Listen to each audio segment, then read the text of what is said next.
Finanšu ministrija, piesaistot biedrību iekšējo auditoru institūts un pieaicinot profesionālus risku vadības ekspertus, ir izstrādājusi risku vadības ieviešanas rokas grāmatu. Tajā ir apkopota un strukturēti atspoguļota informācija par publiskajam sektoram raksturīgajiem riskiem. Savukārt, rokas grāmatas pielikumos digitālā veidā ir iekļautas metodiskas veidlapas, lai tas būtu ērti un ātri ieviešams praktiskajā darbībā. Šo rokas grāmatu un digitālās veidlapas var atrast Finanšu ministrijas mājaslapā sadaļā Iekšējā audita politika.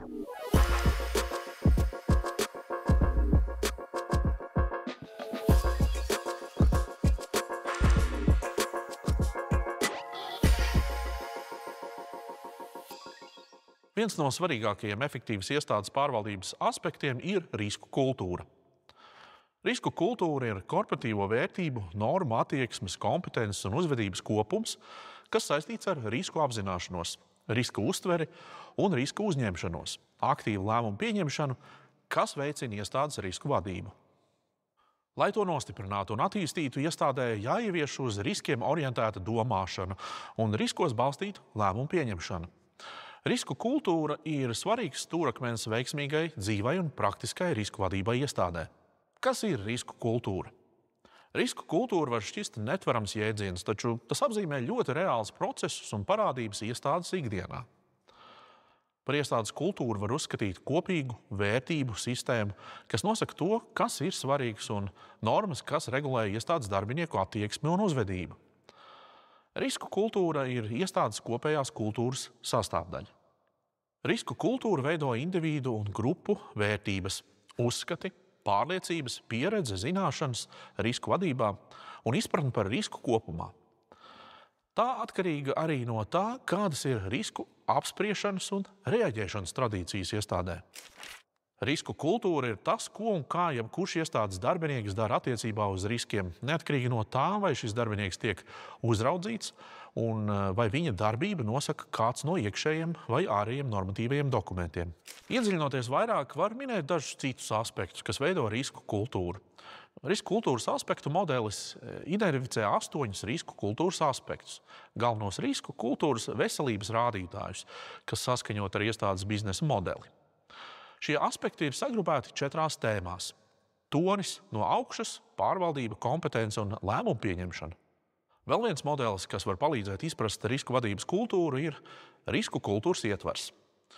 Tas skaidro, kā veidojas un kas ietekmē risku vadības kultūru iestādē. Risku kultūras ietvers apvieno katra individa personīgo noslieci uz risku, personīgo ētiku, attieksmi un uzvedību un iestādes kultūru.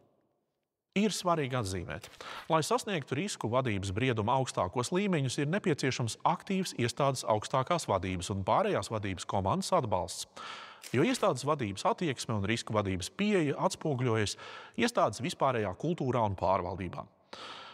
Iestādes augstākās vadības tonim un risku kultūrai jābūt redzamai, demonstrētai tā, lai tā sasniegtu visu līmeņu iestādes darbiniekus. Tad darbinieki varēs savā darbībā atspoguļot iestādes vadības nostāju un risku kultūru. Piemēram, vienā no valsts kapitāla sabiedrībām, kurā ir attīstīta risku kultūra un risku vadības funkcija, bija stabila un spēcīga kultūra arī citās jomās. Veiksmīgai risku kultūras izveidei palīdzēja tas, ka šajā kapitāla sabiedrībā ir skaidrs vērtības un darbības principi, kas tiek pamanāmi komunicēti, skaidroti un atzinīgi novērtēti dažādos veidos. Piemēram, pieņemot darbā jaunus darbiniekus, novērtējot labākos darbiniekus, veicot ikgadējās darba pārunas un tam līdzīgi. Tiek ņemts vērā iestādes vērtības un to pielietošana praksē. Iestādes vērtības kā informācija tiek iekļautas un attēlotas dažādos materiālos, kalendāros, prezentācijās un tam līdzīgi. Tātad vērtības ir redzamas ikdienā. Tas liek par tām pastāvīgi piedomāt. Vidē, kurā labi darbojas komunikācijas un sadarbības kultūra, kurā ir skaidri noteikta atbildība un iespējas apmainīties ar informāciju par dažādām pārvaldības jomām, šādā vidē noteikti būs vieglāk attīstīties arī stabilai risku vadības kultūrai.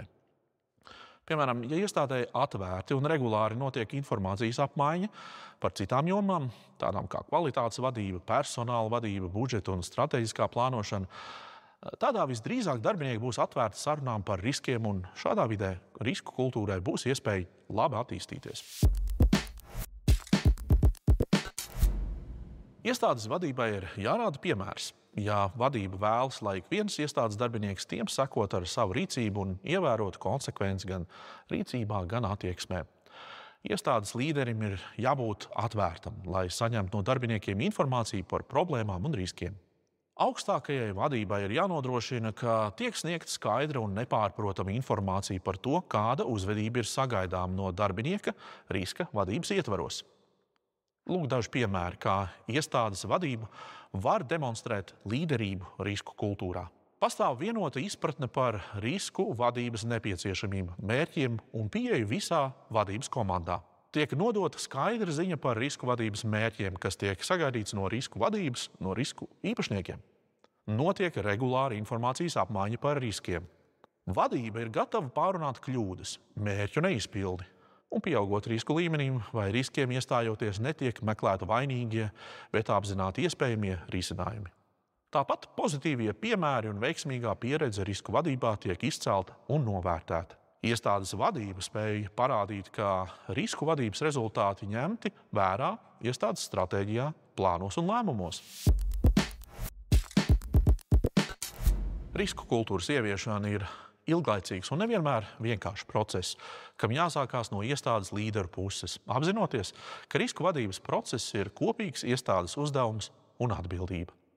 Risku kultūras esamība iestādē nozīmē, ka visi darbinieki saprot risku vadības pieeju iestādē, ka vadība, uzņemoties individuālu atbildību par risku vadību, veicina pārējos sekot to piemēram. Lai risku vadības kultūra nebūtu tikai postulāti vai tēzes kādā iekšējā dokumentā, ikdienā ir jāiedzīvina risku vadības kultūras uzstādījumi. Pastāv šādi kanāli, kā darbiniekiem nodot iestādes risku kultūras vēstījumus. Pirmais ir darbinieks paraugs, kuram līdzināties. Tā ir risku vadības uzvedība, ko demonstrē augstākā un vidējā līmeņa vadītāji. Tāpat arī darbinieki, kuri ir viedokļu līderi iestādē un spēj ietekmēt citus darbiniekus. Šo cilvēku uzvedība palīdz ieviest risku vadības vērtības un rada pareizo piemēru risku vadības procesā. Otrs svarīgais kanāls ir ziņošana par risku vadību iestādē. Tie ir skaidri vēstījumi par risku vadību un tās rezultātiem, par to, kā risku analīzes rezultāti ir ņemti vērā. Komunikācija par riskiem ietekmē darbinieku uzvedību un veido vienotu izpratni. Un vēl viens veids, kā nodot risku kultūru vēstījumu, ir tad, ja konkrēta darbinieka rīcība risku vadībā tiek atzinīgi novērtēta. Tātad gan darbinieks pats, gan kolēģi redz, ka pareiza rīcība ar riskiem tiek pamanīta. Un lūk vēl daži ieteikumi, ko var darīt, lai iedzīvinātu un attīstītu risku kultūru.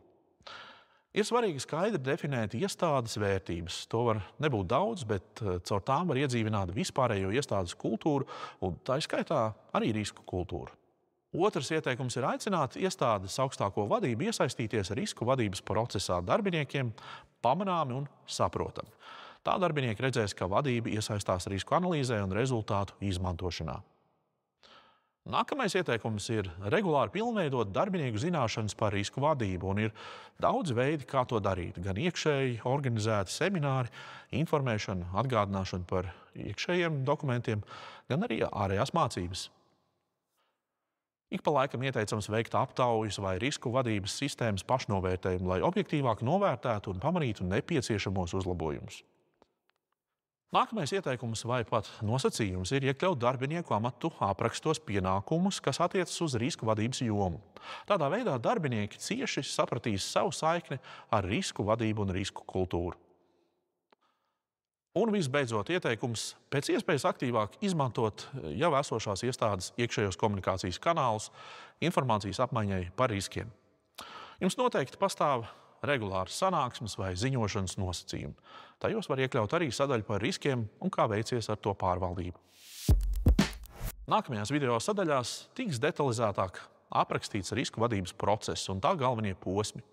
Sniegti metodiski ieteikumi risku vadības procesa posmu izpildēji, kā arī risku informācijas dokumentēšanai visa procesa ietvaros.